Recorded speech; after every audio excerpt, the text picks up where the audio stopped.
It's another story about an animal. It's a story about a frog. Yeah. But it's not just any frog. The frog in this story is a bullfrog. But he's not just, the bullfrog is not just any bullfrog. The bullfrog in this story was a pretty big bullfrog. But he's not just a big bullfrog. The bullfrog in this story is actually a really big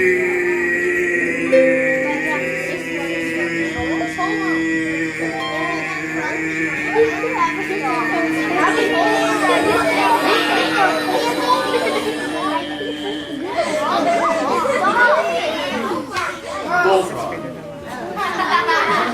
But he's not just a really big. Actually, see, the thing you gotta know is that the bullfrog in this story, he liked to make sure that nobody thought that there was anybody bigger than him. He liked to make sure that nobody thought there was anybody more important than him. He liked to make sure everybody was looking at him all of the time, and he liked to make sure everybody thought he was one.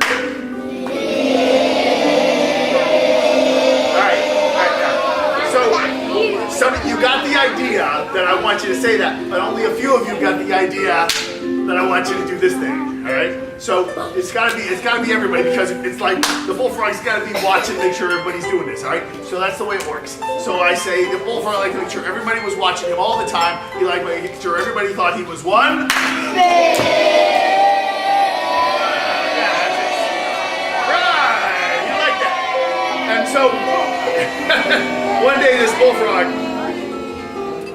this bullfrog was sitting out by the frog pond.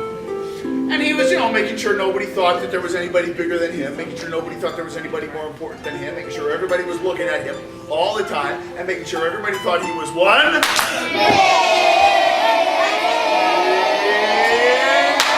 Bullfrog. When all of a sudden, that bullfrog heard something coming around the frog pond. It sounded kind of like doink, doink. Oh, it was a bunny rabbit. No, it wasn't a bunny rabbit. Doink, a grasshopper. No, it wasn't a grasshopper. A kangaroo. No, come on. It was a leap year.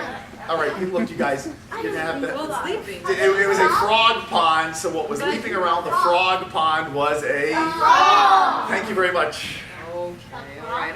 It was a frog, but it wasn't just. It wasn't an average frog. It was not a big frog. No, it wasn't at all. It was a tiny. Tabble.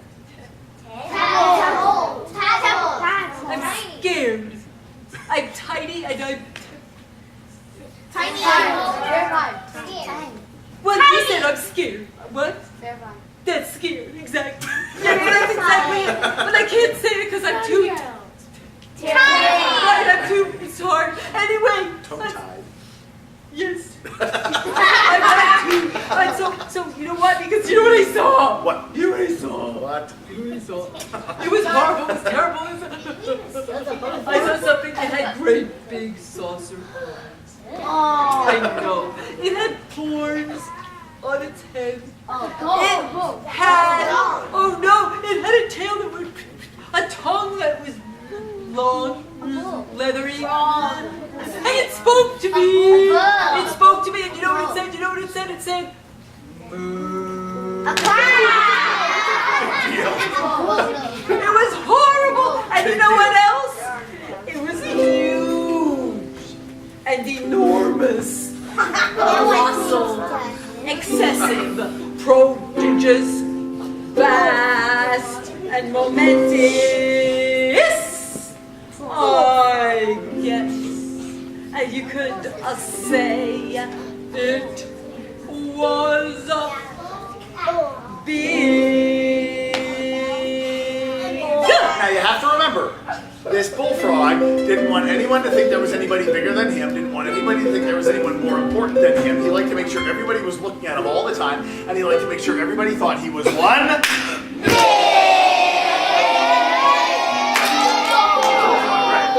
So here was this little frog talking about some great big cow. And the bullfrog was not very happy about this. There was only one thing that the bullfrog could think of to solve the little problem he now faced, and that was to make himself a little bit bigger, right? So he went like this. He went.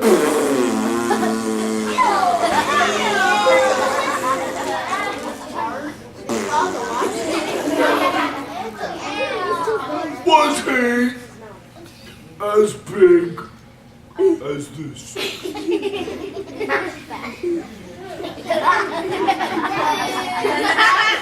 And the very tiny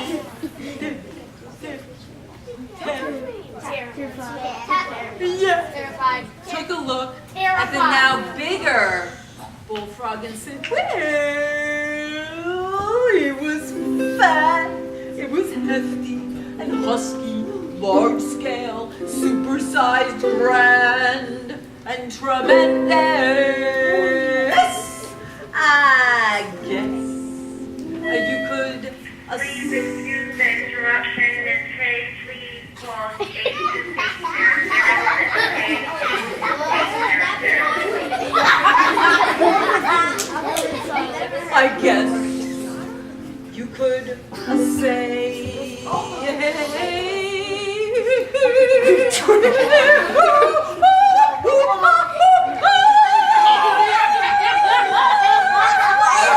Break the windows in the library. I want to be a singer, so I'm trying opera now. Very nice.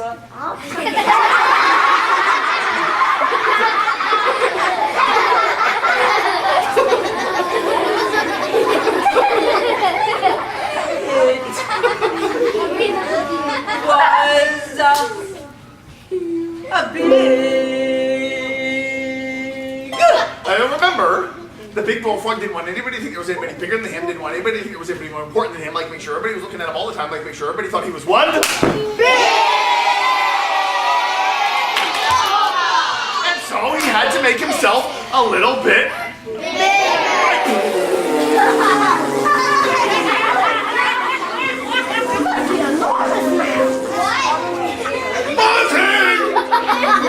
as big as this. So, let's right. So I have my djembe drum here. This one comes from Senegal over in West Africa. But we're not going to use this to tell you a story from West Africa. We're going to use this to tell you a story that probably almost everybody, if not everybody here knows. Okay? You're going to recognize it fairly quickly when we start it, but we're going to tell it in a way that probably you've not heard this story told before, although you're probably very familiar with the art form that we're going to use right now, because we're going to use this we're going to use what we call a modern African-American storytelling tradition, but you guys know it by a different name because you guys know what is rap music. You guys know rap music, right? All right, so we're going to do this story. You're going to recognize this story pretty quickly, and well, we'll see what happens once we get into it. Because sometimes when you play with stories like this, you find little surprises along the way. So here we go. Let's see how long it takes you to recognize the story. It goes, once upon a time, a long time ago, three little critters took to the road. They thought it was time to find some new digs. We're talking about Three pigs. Yeah, we're talking about three pigs. You guys recognize the story? Yeah. What's the story? What is it? All right, good. So now this is rap music. We got to have a little audience participation. So what we're going to do on the count of three is everybody's going to snort like a pig. Ready? 1, 2, 3, go. Oh, nice. I like it even one of the TVs. Excellent. That's good. That's good news. All right, but since this is rap music, we have to do it in rhythm. So we go like this. We're talking about 2 short snorts. Here we go. We're talking about 3 pigs. Yeah, we're talking about 3 pigs. That's it. Yes. Now the first little pig has to feel the straw. It was the biggest field that he ever saw. The farmer cut him some straw. He said. Hey, that's great. Then he picked out a patch of real estate. He worked a little bit from 12 until 1. Then he looked at his house. I'm done. He made himself dinner. He made it really big. It was enough for 4. What a pig! He ate about a gallon. Went back for some more when he heard a knocking at his door. You better open up or I'll get real mad. I am the wolf. I'm big and I'm bad. You just want to eat my food for free. Well, there's only enough for Tommy. I want to eat. It's true, but what I want to eat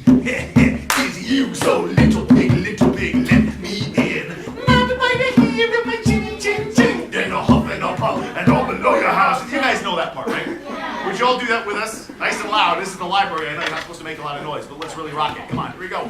Little pig, let me. No. I gotta have about 5 times as much of that. Come on. Little pig, let me in. High voice.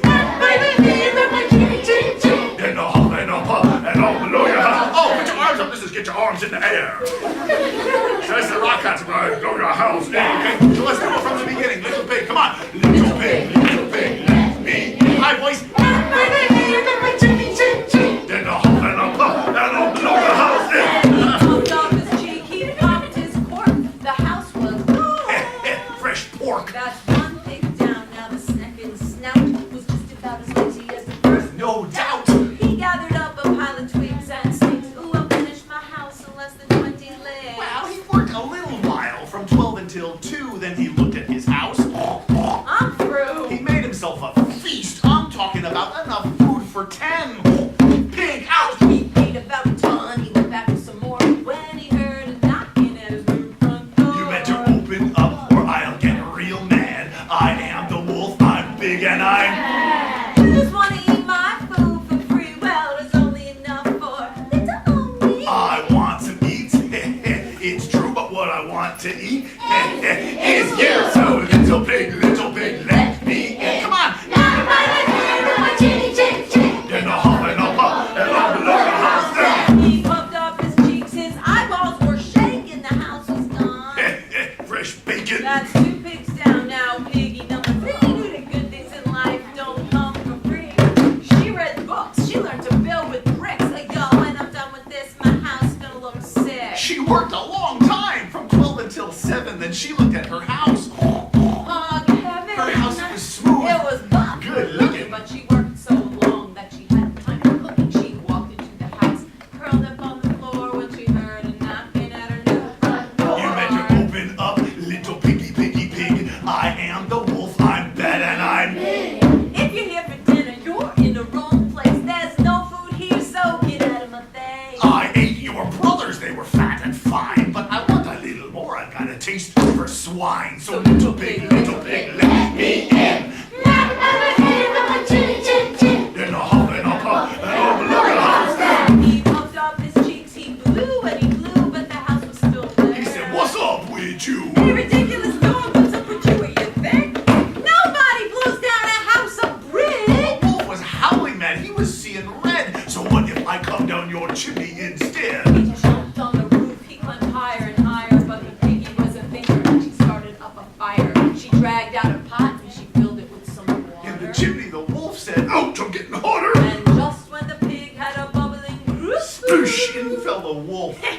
wolf still. Well, the pig said, Man, that wolf was rude. Now he's nothing but fast food. so the pig ate until she burst her shirts. And some say the wolf got his just desserts. Now, if you're wondering why we told you this tale, take a lesson from the pigs and you won't fail. If you build your house out of straw or sticks, well, you know you'll find yourself in a fix on that bad day when a wolf's about. You be that dude's fresh meat, No doubt, if you're looking for a house that you'll be okay in, get yourself some bricks. You know what we're saying. And remember the critters who built their own things. We're talking about 3 pigs, yeah, we're talking about 3 pigs, yeah, we're